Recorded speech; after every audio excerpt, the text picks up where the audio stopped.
ఇప్పటి వరకు celebrity cricket మ్యాచ్ని చూసి ఉండొచ్చు, లేదా సెలబ్రిటీల చెఫ్ పోటీల గురించి విని ఉండొచ్చు. ఎప్పుడైనా సెలబ్రిటీల స్పేస్ ట్రిప్ గురించి విన్నారా? వినుండర్లే. ఎందుకంటే for the first in the history సెలబ్రిటీల బుల్లి స్పేస్ ట్రిప్ని చేసి చరిత్ర సృష్టించింది బ్లూ ఆరిజిన్ సంస్థ. ఇక్కడ మరొక ప్రత్యేకత ఏంటంటే అంతరిక్షంలోకి వెళ్లిన సెలబ్రిటీలు అందరూ మహిళామణులే. మరి సెలబ్రిటీ స్పేస్ ట్రిప్ ఎలా జరిగిందో తెలుసుకుందాం వచ్చేయండి. మహిళా సెలబ్రిటీలతో 10 నిమిషాలు బుల్లి రోదసి యాత్రను ఏప్రిల్ 14న విజయవంతంగా నిర్వహించింది బ్లూ ఆరిజిన్ సంస్థ. న్యూ షెపర్డ్ వ్యోమనౌక NS-31 ద్వారా ఈ యాత్ర సాగింది.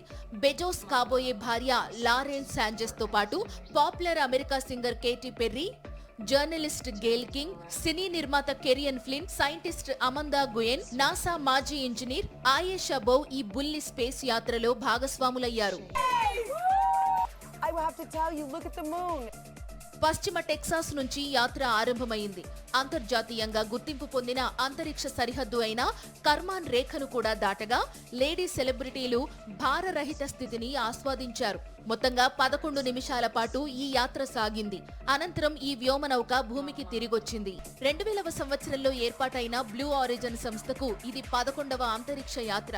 ఇప్పటి వరకు మొత్తంగా 10 మిషన్లు చేపట్టగా 52 మందిని అంతరిక్షంలోకి తీసుకెళ్లింది.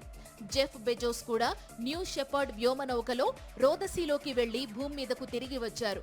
అమెరికాకు సంబంధించి పూర్తిగా మహిళలతోనే యాత్రను నిర్వహించడం ఇదే మొదటిసారి. ప్రస్తుత యాత్రలో పాల్గొన్న Sanchez helicopter pilot, TV journalist గా కూడా పనిచేశారు.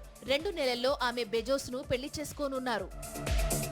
అంతరిక్ష యాత్ర ముగించుకుని భూమి మీదకు ఎంతో ఆనందంగా తిరిగి వచ్చారు ఈ 6 సెలబ్రిటీలు. కొత్త వాతావరణాన్ని ఎక్స్పీరియన్స్ చేసిన ఆనందంతో సింగర్ కేటీ పెర్రీ అయితే భూమి మీద అడుగు పెట్టగానే భూమిని ముద్దాడారు.